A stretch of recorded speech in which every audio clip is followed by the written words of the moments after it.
नमस्कार दोस्तों, स्वागत है आप सभी का आपके अपने परिवार संघर्ष पाठशाला यूट्यूब चैनल में। आज मेरे भाई हम लोग देखेंगे पास्ट परफेक्ट कंटीन्यूअस टेंस। ठीक है, पास्ट परफेक्ट कंटीन्यूअस टेंस में सबसे पहले इसकी पहचान देखेंगे। पहचान है, इस प्रकार के वाक्यों के अंत में रहा था, रही थी, रहे थे आदि शब्द आते हैं। मतलब रहा था, रही थी, रहे थे, ये सारी चीजें पहचान में देखने को मिलेंगी। एक चीज अलग से जो रहेगी, इसमें समय भी दिया रहता है। रहा था, रही थी, रहे थे, ये तो पास्ट कंटीन्यूअस टेंस की भी पहचान है। लेकिन पास्ट कंटीन्यूअस टेंस और इसमें डिफरेंस ये है कि इसमें एक्स्ट्रा जो है वो समय भी दिया गया होता है। ठीक है, तो टाइम अलग से दिया गया रहे और लास्ट में रहा था, रही थी, रहे, तो आप जान जाना कि पास्ट परफेक्ट कंटीन्यूअस टेंस है।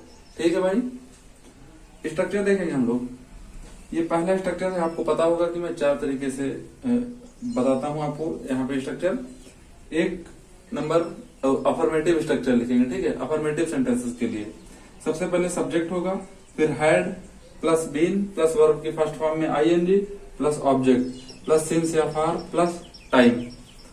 मैं सारी चीजें क्लियर करूंगा, आप ध्यान से सुनते जाओ। ये निगेटिव के लिए स्ट्रक्चर है, subject plus had plus not plus been. Had और बीन के बीच में नॉट रहेगा, ये क्लियर होना चाहिए।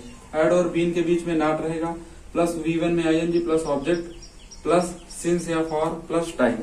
ठीक है भाई, अब आप ये जानना कि जैसे 4 तरीके का स्ट्रक्चर में लिखवाता हूं, तो पहला अफर्मेटिव के लिए है, दूसरा निगेटिव के लिए, जो ये दोनों हैं वो इंट्रोगेटिव के लिए है। ठीक है भाई, ये पहला वाला यस नो टाइप के इंट्रोगेटिव के लिए है। यस नो टाइप का इंट्रोगेटिव सेंटेंस जो क्या से स्टार्ट होता है, तो had plus subject plus been plus V1 में ING plus object plus since या फॉर प्लस टाइम, लास्ट में क्वेश्चन मार्क लगा देंगे।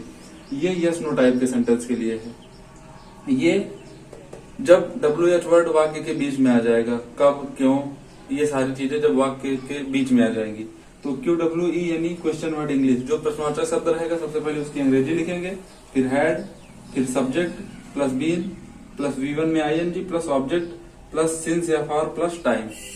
अब मेरी बात ध्यान से सुनो कि यहाँ पे जो हैड बीन लगाएंगे, हैड बीन वो हर सब्जेक्ट के साथ लगेगा। ठीक है भाई, हैड बीन हर सब्जेक्ट के साथ लगेगा, सिंगुलर प्लूरल कोई भी सब्जेक्ट हो, तो ये चीज सही है कि हैड बीन सब सब्जेक्ट के साथ लगेगा। अब हम लोग थोड़ा सा मैं आपको सिंस और फॉर के विषय में बताऊंगा, उसके बाद एग्जाम्पल करेंगे हम लोग। ठीक है भाई, वैसे तो सिंस का प्रयोग निश्चित समय के लिए किया जाता है, फॉर का प्रयोग अनिश्चित समय के लिए किया जाता है, लेकिन थोड़ा सा मैं एक्सप्लेन कर दूं थोड़ा सा, फिर और अभी मैं बताया भी हूं इसको सिंस और for present perfect continuous tense में, तो थोड़ा सा बता दूंगा तो आपको चीजें क्लियर हो जाएंगी। सिंस और फॉर थोड़ा सा बता के फिर हम लोग एग्जाम्पल पे चलते हैं। ठीक है दोस्त, देखते हैं आगे। भाई थोड़ा सा सिंस फॉर के विषय में जानेंगे। देखो, सिंस का प्रयोग वैसे तो निश्चित समय के लिए होता है, लेकिन इससे आपको कम क्लियरिटी रहेगी। आप ऐसे जानो, जैसे आ गया 2 बजे, 4 बजे, 5 बजे, 6 बजे, बजे से रिलेटेड आ गया। 2 बजे, 4 बजे, 5 बजे, 6 बजे, 8 बजे, 9 बजे, 10 बजे, ये सारी चीजें कुछ आ गया तो सिंस का प्रयोग करेंगे। ऐसे आ गया, जैसे यहाँ पे लिखा हूं कि सुबह से, तो ऐसा नहीं है कि केवल सुबह से आ जाएगा तभी सिंस लगेगा। सुबह ऐसे आ गया, जैसे सुबह से, शाम से, दोपहर से, कुछ भी आ गया तो हम लोग क्या लगाएंगे, सिंस लगाएंगे। सुबह से, शाम से, दोपहर से, कुछ भी यहाँ से आ गया तो हम लोग क्या लगाएंगे, सिंस का प्रयोग करेंगे। ठीक है भाई, और किसी महीने का नाम, जनवरी से, दिसंबर से, मैं ये कर रहा हूँ, मैं वो कर रहा हूँ, किसी महीने का नाम अगर आ गया तो यहाँ पे हम लोग सिंस लगाएंगे भाई। ठीक है, ये आपको दिमाग में अपने रखना है कि किसी महीने का नाम आ गया कि 4 जनवरी से 5 जनवरी से ये सारी चीजें कर रहा हूँ, कोई सन दे दिया, ईयर दे दिया, तो वहां पे हम लोग क्या लगाएंगे, सिंस लगाएंगे। ये बेसिक है। ठीक है, बाकी बहुत चीजें होती हैं, आपको प्रैक्टिस के हिसाब से सारी चीजें मैं बताऊंगा, कुछ प्रैक्टिस में डाल दूंगा, अलग से एक्स्ट्रा जानकारी होगी तो। और फार का प्रयोग जैसे आ गया 2 घंटे, 4 घंटे, 6 घंटे, महीने, 3 महीने, 4 महीने, 5 महीने से मैं ये काम कर रहा हूँ, 1 सप्ताह, 2 सप्ताह से ये कर रहा हूँ, 3 दिन, 4 दिन से ये कर रहा हूँ, तो ये सारी चीजें आएंगी तो हम लोग फार का प्रयोग करेंगे। ठीक है भाई, अब यहाँ पे एक सेंटेंस है, मैं सुबह से पढ़ा रहा था। देखो यहाँ पे रहा था आ गया और ये टाइम दिया है, तो ये पास्ट परफेक्ट कंटीन्यूअस टेंस है। तो इसका ट्रांसलेशन हम लोग बनाएंगे, आप लोग ध्यान से देखना। I had been teaching. I had been teaching, और सुबह से है तो देखो सुबह से के लिए क्या लगाएंगे, सिंस का प्रयोग, since Monday. I had been teaching since Monday, had been लगाना, ठीक है। हैड बीन की ये खासियत है कि ये सिंगुलर प्लूरल हर सब्जेक्ट के साथ लगेगा। अब नॉट का प्रयोग करना है निगेटिव वाले का, तो यहाँ पे हैड और बीन के बीच में तुरंत नॉट लगा दो, ये हो गया पूरा, निगेटिव भी बन गया भाई।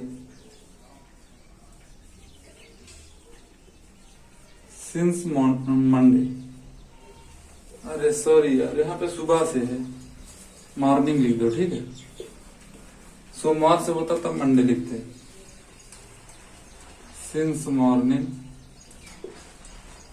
दिमाग में ही आ गया था, कोई बात नहीं, ठीक है। सुबह से है मॉर्निंग, अगर सोमवार होता तब मंडे लिखते भाई। अब बनाएंगे interrogative, had I been teaching since morning,